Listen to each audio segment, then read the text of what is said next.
He's the founder and president of Dream Corps, and he was the special advisor for green jobs to the 44th president of the United States, Barack Obama. And you can see him on CNN. He's the host of The Messy Truth with Van Jones, and you can also see him on many of the shows on CNN. Pleased to have here Van Jones on the show. Good to see you, sir. Glad to be here. Now, you're here in Los Angeles. You live here, but you're here especially to kick off the We Rise tour. Absolutely. That is beginning this Wednesday at the Hollywood Palladium. For those who are unfamiliar, what is the We Rise tour, Van? It is just an attempt to get people out of the grumpy Gus mode. I mean, the election season had everybody mad, and then afterwards you had some people who were glad, some people were sad, but everybody's still grumpy.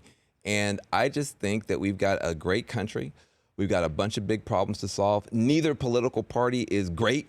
Neither political party is as good as the people of the United States. And so we've got a bunch of celebrities, we've got some athletes, we've got a bunch of surprises coming out. I'm going to 14 cities. You know, I'm usually on TV. Yes. And the thing about TV is everybody can see you, but you can't see anybody. You just see the people you're working here, great people. You can't see the people. So we're going to fill up a bunch of auditoriums and arenas and have a real conversation. People are going to get a chance to get together, talk about what's working, what should be working. People like Russell Simmons coming out on Wednesday, Nick Cannon coming out on Wednesday, local artists coming out on Wednesday, and that starts a whole nationwide tour called We Rise. Now, when you say a conversation, so people will just be able to grab a microphone and ask you questions, or how does that form? A couple things are going to happen. Mainly, you're going to be hearing from some of these people who you may used to, you think about Russell Simmons. You know he cares about stuff, but you also know he's a big entrepreneur. He's going to be talking about stuff that he cares about. Some of the other people are going to be talking about stuff that they care about. We're going to get into how do you rise when you have a personal setback, when you have a political setback, when you have a community setback. How do you turn a breakdown into a breakthrough? That's the number one theme. That helps everybody. Doesn't matter if you're Republican, Democrat, doesn't matter. How do you turn a breakdown into a breakthrough? But we also are going to have local activists, local leaders, local artists in the place, on the stage. People can turn in questions. It's going to be a situation when people leave, I guarantee you, no matter what you were thinking before you walked in, you're going to walk out with better ideas, more solutions, more energy, more connections, more contacts than you had when you walked in there. And that's what we need right now. If you're waiting for the politicians to save you, you're going to wait for a long time. We, the people, got to get together again. Both parties, right? Both parties. Right. Both parties kind of suck. I mean, nobody wants to admit this, but these parties are great. And yet you got great people. And you know what's so terrible right now? You got people who won't even speak to each other. They grew up together, they're family members, they were high school together. Because of what somebody puts on their Facebook page, they don't just unfriend them in social reality, they unfriend them. People are losing friends and family members over politics. None of these politicians are worth it. Let's do something about these kids who need mentorship. Let's do something about these kids who are addicted. Let's do something about these kids getting caught up in the criminal justice system. The Republicans and Democrats, independents, everybody else should be focusing on the people who both parties have let down and how we can help them and get out of this nonsense. This food fight has lasted too long. Van Jones here on the Rich Eisen Show. You're doing this in conjunction with Roc Nation, Jay-Z's group. Yeah. And so Jay-Z and Roc Nation have gotten considerably into athlete representation in recent days. And you mentioned that some athletes are going to be showing up on the We Rise tour.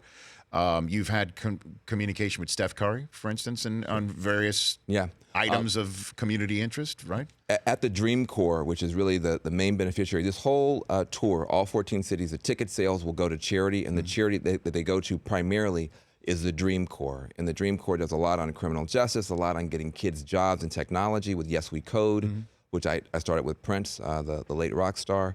But Steph Curry helped us on some criminal justice stuff last year, and so did Alicia Keys. Listen, a lot of people look at the news every day, whether they're sports stars, whether they're other entertainers, whether it's normal people.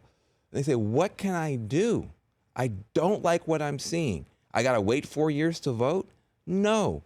You can go to lovearmy.org right now, sign up, come out, get plugged in, get revitalized, meet some people you hadn't met before, and let's start working together again. And in terms of athletes, though, I mean, you've seen it many times. Anytime that I tweet about something that is outside of the world of sports, I'm told to stick to sports, stick to football, and then eventually just stick it. The tweets get smaller and smaller. Yep. And a lot of athletes don't want to say anything in this day and age. Do you think athletes should be more vocal than they are? Of course, on both sides, on all issues, and I'll tell you why. The number one rare thing in the world right now, it's not money. I mean, there's money all over the place. I don't have enough, you don't have enough, but it's all over the place. It's time. It's attention. The richest people I know are still time poor. So if somebody has attention, if they're famous, they have the most valuable commodity in the world. If you can use that to make the world better, you should. And part of the problem I see now is people are saying, I'm not going to speak out. Here are these great issues that are going on. Bad things are happening. Good. I'm not going to speak out because I want to protect my paycheck. That's very inspiring, sir. We're going to put that on your tombstone. Like, said nothing, protected paycheck. It doesn't make sense. Aren't politicians on Capitol Hill doing that? Aren't politicians in state houses? Aren't politicians everywhere doing that? And technically, when it comes down to it? You are making my point, is that democracy is not about the politicians. Democracy is about the people. And it doesn't matter who you are. Just because you can throw a football well doesn't mean you stop being a citizen, doesn't mean you stop being a human being, doesn't mean you stop being a parent. And all of us are supposed to speak out. Democracy works when you have the conversation going. You look at the really great ones, the Muhammad Alis, the Jim Browns, the people who in their time, they weren't just relevant on the field, they were relevant beyond the field as well. Those are the ones that we remember. Van Jones from CNN, as well as the We Rise tour that begins in Los Angeles on Wednesday, going to San Francisco, Denver, Atlanta, Philly, and New York, just to name a few cities. What do you think of Colin Kaepernick's situation, Van? Because, there's an argument, although some people believe it's open and shut in the favor of the fact that Kaepernick's getting blackballed out of the National Football League because of his stances that he's taken publicly, or sitting, kneeling. I think it's a very, very terrible thing. If his teammates had come forward and said, look, this guy, we can't deal with this guy. We're trying to do our push-ups. He's talking about politics. We're trying to, get a smoothie. He's talking about, we can't deal with this guy. Right. All of his teammates said he's an exemplary guy. The people who are dealing with him on a daily basis, he's not a distraction. He's an addition to what we're trying to do. And so what you're basically saying is you want cowards. You don't want courageous people. You don't want people who have an opinion. You want cowards who will run the plays. How does that make America better? I don't think it makes America better at all. I think if somebody is able to get out there and perform at the highest levels, and they come back and they say, I love Donald Trump, what difference does it make? They come back and they say, I want police brutality to stop. I love the whale. I love the sharks. I want to kiss a shark. Whatever your thing is, do your thing, because what young people need to see is people who are excellent and who are authentic people.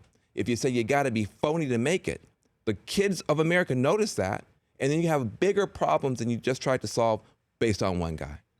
Last one for you, because I know you got a whole tour based off of the We Rise tour that you're starting. You mentioned Prince's name. Yeah. How did you get to know him?